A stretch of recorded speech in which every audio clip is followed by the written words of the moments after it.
This month for the August Focus 4, we're going to discuss hazard recognition.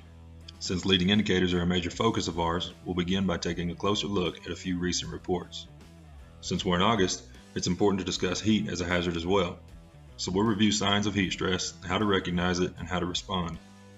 Lastly, we'll outline the key steps for proper hazard mitigation.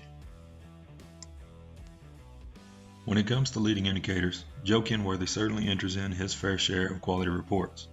Let's take a look at a few recent reports Joe has entered and then hear from him on the steps he took to mitigate the hazard and make his site safer.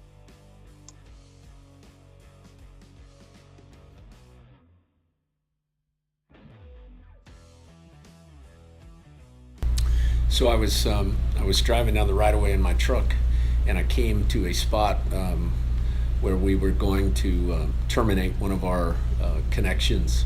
And I got out of my truck, and not far from where I got out of my truck, there was actually a hole in the ground that was apparently hydro excavated, and it wasn't protected. So I could have easily fallen in the hole or tripped in it, and it was quite deep. So that would have been an easy place to break a leg or break an ankle. So when I saw it, I called we looked around, and normally that's a spot that should have been backfilled, and there was no material to backfill it. So I called the contractor, and they brought some safety fencing over and fenced around it until they could get it backfilled and filled in.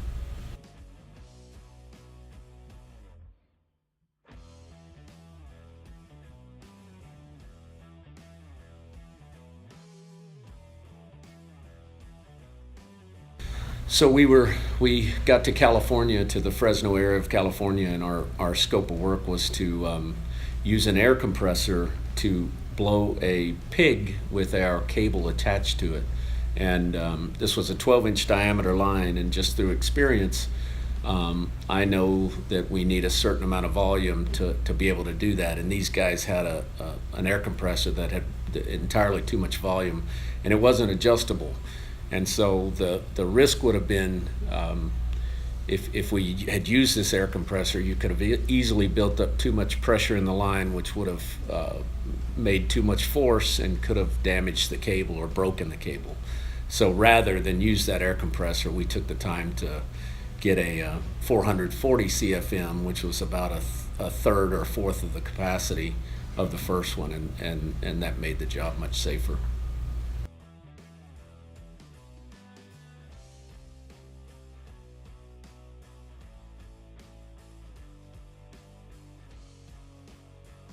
So the crew and I arrived in an excavation, and our scope of work for that day was to install one of our welded connections, and it had to be, there was quite a bit of dislodged earth from the excavation around the excavation, which made it difficult to park, and for all the trucks that we had to get in there. And the company that we were working with intended to use a crane, a pretty large crane, to set the fitting in place. And the crane had just gotten there the night before, and the crane operator came out the next morning, and before he really took the time to look around to identify overhead power lines and other risks, apparently in testing his crane out, he started to boom his stick out with quite a bit of cable hanging down, and he was booming right towards some power lines. And we noticed this, and we noticed him getting closer and closer to the power line. So we all started running towards him to try to get in his field of vision and wave at him to stop, and he did, but only a few feet from the power line. So obviously a disaster averted kind of at the last minute. You can see by Joe's reports that these situations could have ended much worse if Joe and his crew had not recognized the hazards that arise day to day. Reporting leading indicators is a vital part to our success. It allows us to analyze trends, track data, and create an overall safer culture. One of AGION's core values is that zero incidents are possible. In order to accomplish this, we must first become great at hazard recognition. Looking at this diagram, we can see that the key to reducing risk is to first identify the hazards. When we know the hazards, we can successfully reduce or eliminate the risk, and only then do our actions build a stronger correlation with our belief in a zero incident environment. When discussing hazard recognition in the month of August, heat should almost always be a focus of any training, toolbox topic, or daily JSA. Whether we're talking about operations in Texas, Argentina, Africa, the Middle East, or even up in Canada, heat should always be a consideration during the summer months. As temperatures climb, we must identify it as a hazard and take the proper steps to lower the risk involved. Heat-related illness can start off mild but become critical very quickly. One of the earlier stages of heat-related illness is heat exhaustion. In this stage, the warning signs become more clear as effects from the heat intensify. In a person with heat exhaustion, you may recognize some of the symptoms shown here, which include increased breathing, changes in pulse, and clammy skin. Some other identifiable symptoms may include weakness, dizziness, headaches, and loss of focus. Someone suffering from heat exhaustion should immediately move to a cooler place and out of the heat.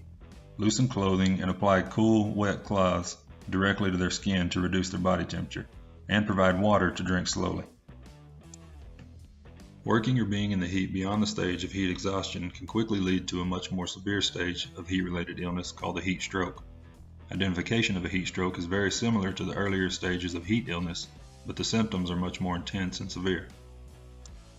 A person with a heat stroke may show signs of noticeable confusion or even loss of consciousness. The person will have a very high body temperature of around 103 to 105 degrees Fahrenheit. At this temperature, the body can no longer regulate its core due to the effect it has on the central nervous system.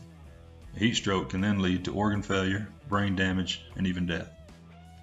If someone is suffering from a heat stroke, you must act quickly to call for emergency medical help and begin cooling their body temperature. To do this, move them to a cooler location and apply water to their skin. If possible, place ice packs under their armpits, groin, neck area, and back to lower their core temperature faster. Heat-related illness is no different than any other hazard we face daily in terms of how we should deal with it. Knowing that we work in hot environments means taking the proper steps to reduce our risk. Drinking plenty of water, taking breaks more often, and watching out for others around us will work effectively. Recognizing a hazard is the first step towards controlling the hazard. Once the hazard is recognized, we must assess the severity and likelihood of the risk involved. Then choose the highest level of control that corresponds with the risk. After the control method is implemented, evaluate the control for its effectiveness. If the control implemented isn't effective, reevaluate the hazard and apply other methods of control. Hazard recognition and reporting is the responsibility of everyone. A hazard that doesn't get reported is a hazard that could affect the next person that encounters it. Each person has a responsibility to be a leader within Aegion. And as a leader, we must do everything we can to create a positive safety culture that continues to push for zero. Next month, we'll discuss further what leadership is within Aegion and why it should be a focus for us all. Thanks for watching.